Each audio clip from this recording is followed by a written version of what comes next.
সুপ্রভাত। আমাদের লাদাখ পর্ব প্রায় শেষে। আজকে সকাল সকাল বেরিয়ে পড়লাম জেসপা থেকে মানালির উদ্দেশ্যে। তবে যাওয়ার পথে আমরা শিশুগ্রাম, অটল টানেল, সোলাং ভ্যালি ঘুরে তবে আমরা মানালি যাব।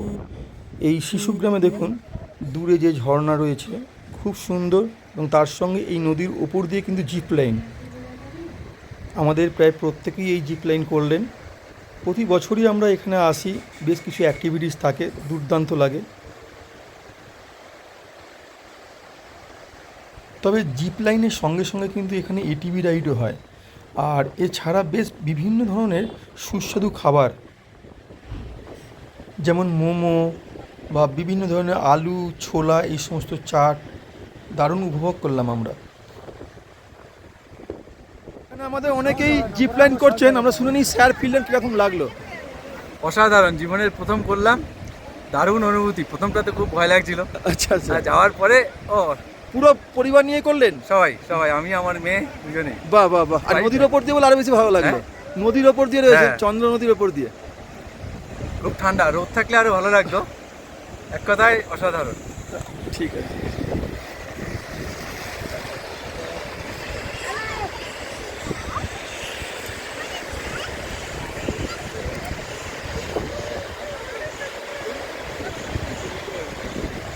এখানে যারা দেখছেন, যাওয়া আসা মিলিয়ে 300 টাকা করে টিকিট শিশু ভিলেজে। অটল টানেলের সামনে এসেছি, কিন্তু এখানে বেশ ভালো বৃষ্টি হচ্ছে বলে ওপারেও দাঁড়াতে পারলাম না। এপারে এসে দাঁড়ালাম, এপারেতেও কিন্তু বৃষ্টি হচ্ছে। এত গাড়ি, কোথায় এসে দাঁড়াবো? গাড়ি পার্কিং করার জায়গাই নেই। শুধু রোপওয়ে হচ্ছে 500 টাকা, আর প্যারাগ্লাইডিং রয়েছে এখানে, যেটা একদম খুব ছোট, মানে ওই দেখতে পাচ্ছেন জাস্ট ভ্যালি থেকে আসবে, সেটা এখন 1300 টাকা করে দিয়েছে। আর যেটা একেবারে রোপওয়ে করে ওপরে গিয়ে যে প্যারাগ্লাইডিংটা হয়, সেটার রেট হচ্ছে 3500 টাকা, কিন্তু এখন বন্ধ, ওয়েদার খুব খারাপ হয়। এই সোলাং ভ্যালি এখন একরকম দেখছেন, আবার উইন্টারে কিন্তু এর রূপ অন্যরকম। এত বেশি স্নোফলস হয় এখানে, পুরো ভ্যালিটাই প্রায় সাদা দেখতে লাগে। আর তখন আবার অন্যান্য অ্যাক্টিভিটিস যেমন স্কেটিং করা হয়, আর সেই বড় বড় যে সেই প্লাস্টিকের টাইপের যে বলগুলো হয়, তার মধ্যে আর কি মানে ভিতরে ঢুকে ওপর থেকে নিচেতে গড়িয়ে পড়া হয়, বিভিন্ন ধরনের। তখন সোলাং ভ্যালিতে আমরা এখানেই লাঞ্চ করছি, যেটুকু পাওয়া গেছে জায়গা।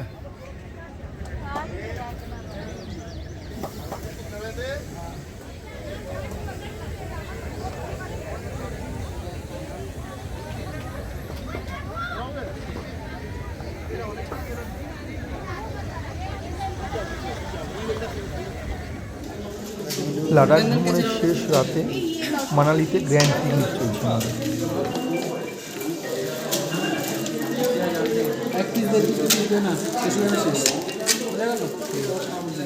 রাইস নিয়ে কেটেবল করে রাইস দেবে, রাইস মেরে আসো, ওই কেটেবল দিয়েছি।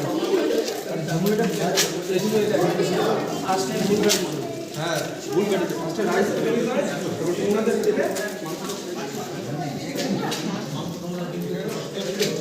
আচ্ছা, জ্ঞান পিকনিকে কেমন? খুব ভালো, খুব ভালো হচ্ছে সব কিছু।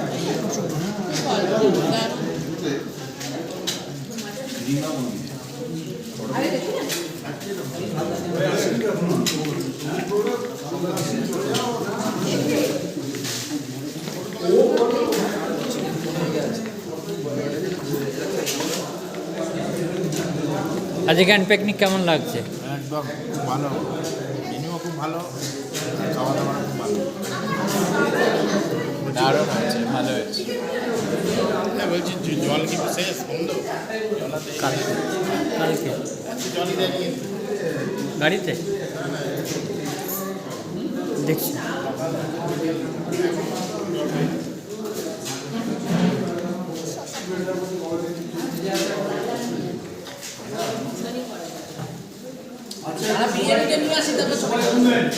যারা আছে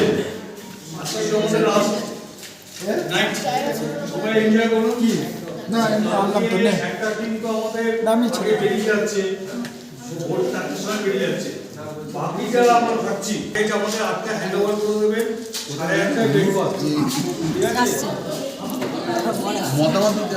দাদা কেমন লাগছে আজকে জ্ঞান? খুব ভালো ঘুরেছি, ভালো খাবার।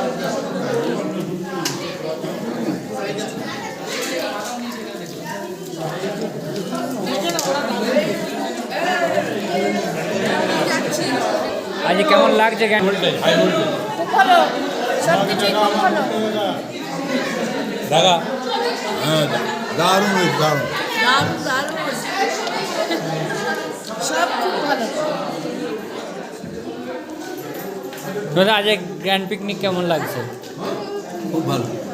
খাওয়া দাওয়া শেষ ট্যুরের শেষ দিন, গ্র্যান্ড পিকনিক অসাধারণ, সব কিছু আছে।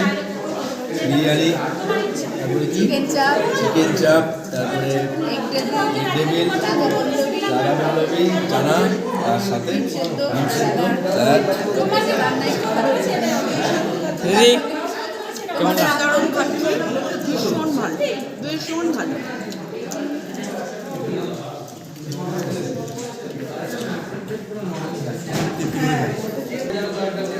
আপনারা দেখতে পাচ্ছেন এখন আমরা বিরিয়ানি খাচ্ছি, মানে মানালিতে বসে বিরিয়ানি খাচ্ছি। অন্যান্য জায়গায় বিরিয়ানি খেয়েছি, বিশেষতভাবে কলকাতায় যারা আমরা বসবাস করি একটা বিরিয়ানির প্রতি আমাদের টান থাকে। কলকাতা বিরিয়ানির মধ্যে যে আলুর ব্যাপারটা থাকে, মানালিতে বসে আমরা দেখুন এই আলু দিয়ে বিরিয়ানি খাচ্ছি, একদম কলকাতার স্বাদ। এবং এটা কোনো রেস্টুরেন্ট নয়, এটা কিন্তু মানে ট্যুর অ্যান্ড ট্রাভেলস, অর্থাৎ মান্নাবাবুর নেতৃত্বে আমরা যে কেদারনাথ ট্যুর অ্যান্ড ট্রাভেলসের সাথে লাদাখ ট্যুর করছি। অসাধারণ রান্না। আজকে মেনুতে ছিল বিরিয়ানি, যারা চিকেন খায় তাদের জন্য চিকেন, যারা মটন খায় তাদের জন্য মটন, তার সাথে ছিল ডেভিল, তার সাথে ছিল আমাদের নান এবং ছোলার ডাল নারকেলের কুচি দিয়ে। অসাধারণ। আপনারা এখনও যারা মনে করছেন যে না লাদাখ ট্যুর একটা কঠিন ট্যুর, আমি বলবো একদমই না। সমস্ত কিছুর মধ্যেই যেখানে কঠিন থাকে সেখানে কিন্তু সেই কঠিনতাটাকে আপনাকে জয় করতে হবে, একটুখানি কষ্ট করতে হবে, কষ্ট করলে কেষ্ট পাওয়া যায়। আপনারা লাদাখ ট্যুর করুন, ভালো মন্দ খান, ভালো মন্দ হোটেলে থাকুন, এবং এগুলো সমস্ত কিছু যদি পেতে চান তাহলে কিন্তু কেদারনাথ ট্যুর অ্যান্ড ট্রাভেলসের সঙ্গে অবশ্যই যোগাযোগ করতে হবে। কারণ এরকম খাবার মানালিতে বসে অন্য কেউ খাওয়াবে বলে অন্তত আমার তো মনে হচ্ছে না। সকলে আসতে থাকুন, পরে কথা হবে। চলুন। দেখুন, আমি যেখানে শেষ করেছিলাম শেষের পরেও তো একটা শেষ থাকে জীবনে। এই শেষের পরে শেষটা হচ্ছে এখানে হচ্ছে পেপসি। অর্থাৎ বিরিয়ানি খাওয়ার পরে আমরা যখন কলকাতায় দাদা বৌদির বিরিয়ানি বা অন্য কোনো যে কোনো অঞ্চলের বিরিয়ানি খাই না কেন, সেখানে কিন্তু একটা কোক বা একটা পেপসি জাতীয় জিনিস থাকে। কেদারনাথ ট্যুর অ্যান্ড ট্রাভেলস সেই কথাটাও কিন্তু মাথায় রেখেছে যে বিরিয়ানির পরে যদি কোনো ঢেকুর ওঠে, কোনো ঢেকুর উঠবে না, রিল্যাক্সেশনের জন্য আপনারা কিন্তু পেপসিটা খেয়েছে। এবং তার সাথে দেখুন মুখ শুদ্ধি করার জন্য পাস, এই মাছটা আপনাদের কিন্তু মাউথ ফ্রেশ এর কাজ করবে। এবং এক কথায় বলতে গেলে বিয়ে বাড়িতে ঠিক আমরা ঠিক যেরকম পরিষেবা পাই, যেরকম আদর যত্ন পাই, তার থেকেও যদি বেটার কোনো কিছু বলা থাকে বা ভাষা থাকে তাহলে কেদারনাথ ট্যুর অ্যান্ড ট্রাভেলস। আপনারা এখনও যারা ভাবছেন যে কেদারনাথ ট্যুর অ্যান্ড ট্রাভেলসের সাথে আমরা যোগাযোগ করুন, কী করে দেবেন, নিচে স্ক্রলে আপনাদের নাম্বার যাচ্ছে, আপনারা অবশ্যই ফোন করবেন, ফোন করে বুক করবেন। শুধু লাদাখ না, বিভিন্ন জায়গায় এখানে কিন্তু বুক করা হয়ে থাকে। আমি আজকে লাদাখে এসেছি এবং আমি প্রচণ্ডভাবে উৎসাহিত, এবং আপনাদেরকে বলবো জীবনে আনন্দকে যদি জয় করতে হয় তাহলে কেদারনাথ ট্যুর অ্যান্ড ট্রাভেলসের সাথে অবশ্যই যোগাযোগ করুন। ভালো থাকুন, সুস্থ থাকুন।